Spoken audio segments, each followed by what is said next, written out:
இது எத்தக அற்புதம் மகரிஷி.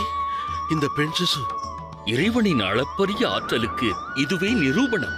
சமர்ப்பணத்தோடு தாம் நிகழ்த்திய பிரம்மையாகத்தால் கிடைத்த தனம் இவள்.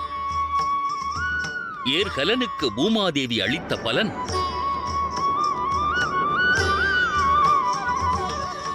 மண்ணில் தோன்றிய இவள் இனி ஜனகரின் மகள்.